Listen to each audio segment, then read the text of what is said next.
Okay, so this video is going to introduce a topic I call it Notes on the Axe, and it's to help guitar players understand where the notes actually are on the fretboard, okay? Uh, Usually guitar players don't think much in terms of the letters of the pitches that they're playing. Usually it's the shape and the sound and the muscle memory, the feel. And those are great ways to play, no problem with those, but there are additional ways to be able to play and to relate to what you're doing. And one of them is knowing what the notes actually are that you're doing. Okay, so guitar players typically know the open string names, E, A, D, G, B, and E. And then we kind of know the names of some chords. And then we start to figure the bar chords out. So we kind of know the names of the notes on the low couple of strings, kind of like around there. And then the rest is very foggy generally. Okay. So we can do better. And there's an exercise I've created. As far as I know, I've created it. I haven't learned it from anybody. It's kind of obvious once you see it, though. Maybe other people have stumbled on this too. I don't know. But anyway, the way I organize it is to play all the pitches on the fretboard and in a particular sequence. Okay, so I'm going to take the note C as the beginning pitch. And you want to find where's the first time that the note C exists on the fretboard on the low string, and then if it exists again on that string. And then you go to the next string, where's the first time it happens, and then the next time it happens. And you basically plot it out. And it'll vary a little bit depending on your guitar. I mean, this is a 22 fret instrument, so I've got this pitch here.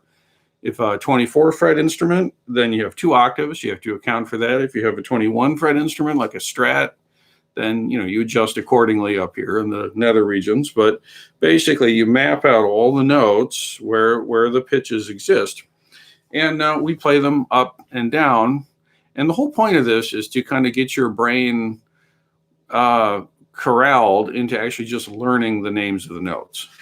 And you don't want to know the names of the notes in relationship to any kind of a shape. You want to know the notes just by themselves.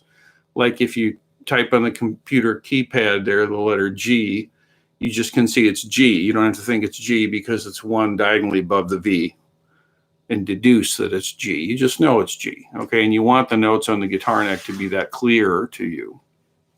So here's what the thing looks like, okay? I'll just do the pitch C.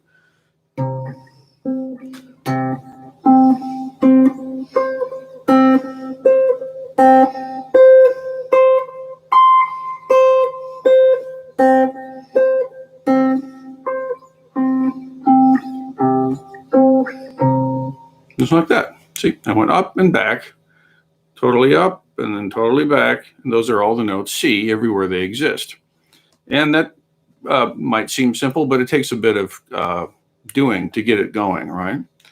Now, the next thing I would do is have the student learn these things through all 12 pitches, okay, and do them in fourths. So C, F, B flat, E flat, A flat, D flat, F sharp, B, E, A, D, and G. And I'll play some of them so you can see what that looks like. So F would be like this.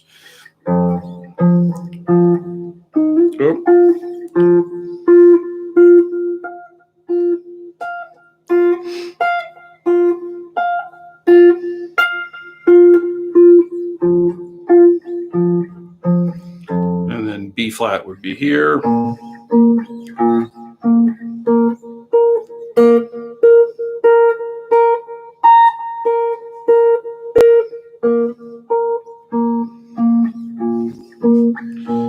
E flat.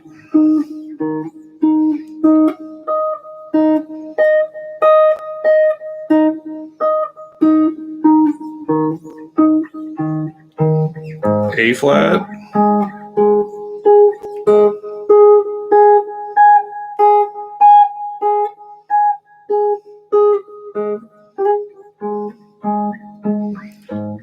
D flat.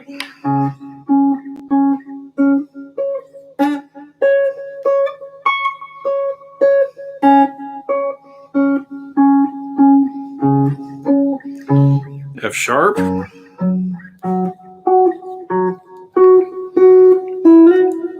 Oop. There we go.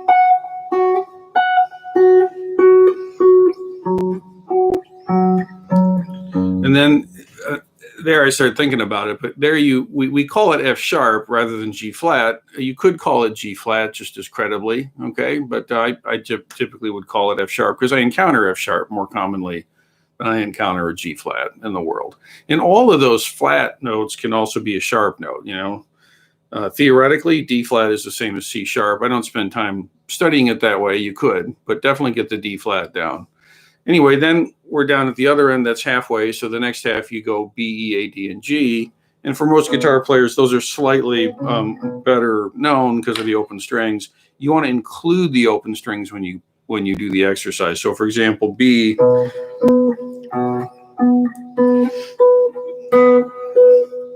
There's the open B string. It's 12th fret.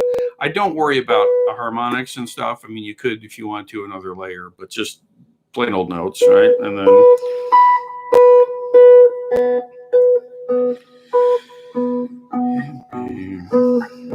E.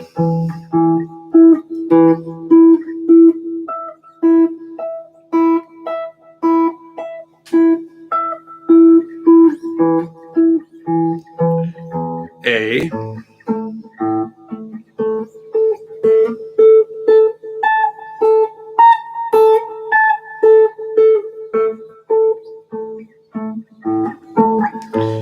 D.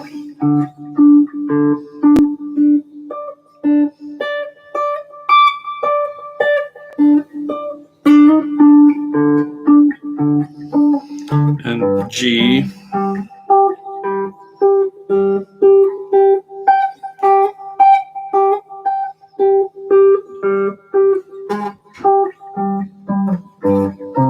Back to C.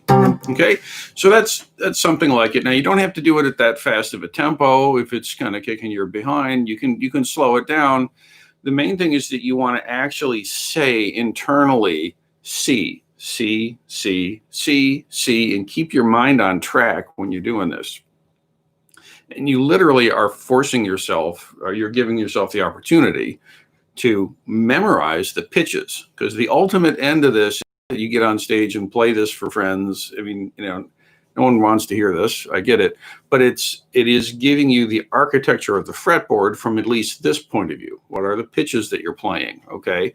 Ultimately, you want to be able to hit whatever note and not have to like deduce what note that probably is. You want to know that's D flat without having to think about it. And if you can't recognize the names of the notes that you're playing, you're functioning at a deficit. That's just the way it is, okay? A player of power will have access to multiple ways of relating to what they're doing, and that's why they have as much power as they have, okay? So a player that's got less ways of relating to it is going to be less powerful, and that's just how it is, okay?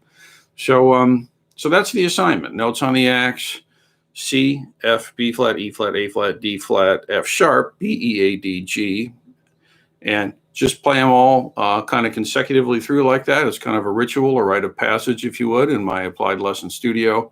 And ideally, right about there. It's good tempo, okay? If that's too much, you can do half as fast or whatever you need to. But that's the exercise notes on the axe, okay? Last comment, only use one finger. Don't sit there and do a bunch of this kind of stuff. Just one finger. And for now, just use your index finger. That's fine. And try not to learn a shape. Believe it or not, you can start making a shape out of that. Don't do it. Focus on the letter names. Say the letter as you do it. That's the deal. Okay? Enjoy.